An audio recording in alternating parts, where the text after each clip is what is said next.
নমস্কাৰ, মই লীলা দেৱী। ধুনীয়া কাপোৰ এযোৰ আনিছোঁ। মেখেলাখন চাওক, এইখন মেখেলা।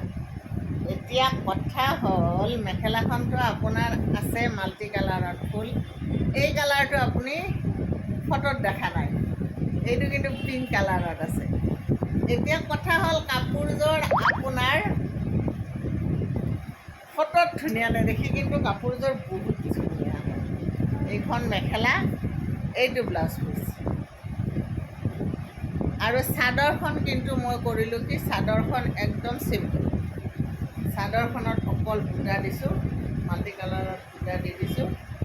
ইয়াতে আপুনি পিংক কালাৰৰ বুটাকেইটা দেখা নাই, এই ৰাণী কালাৰৰ ফটোত নাহে, কিন্তু বাস্তৱত আহে। আৰু এইটো চাদৰখন এনেকৈ থাকিব, চিম্পুল চাদৰ।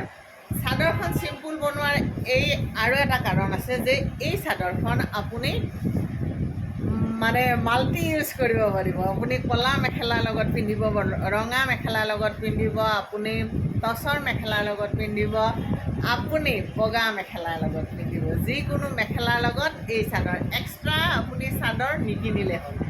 এতিয়া আপুনি পাৰিটো লগাই লয় নলয় সেইটো আপোনাৰ কথা, কিন্তু চাদৰখন আপোনাৰ বহুত কামত ব্যৱহাৰ হ'ব। সেইটো ভাবি মই চাদৰখন বনাইছোঁ। যদি লাগে কাপোৰযোৰ 4500, আৰু যদি চিলাই কৰি দিব লাগে 4800।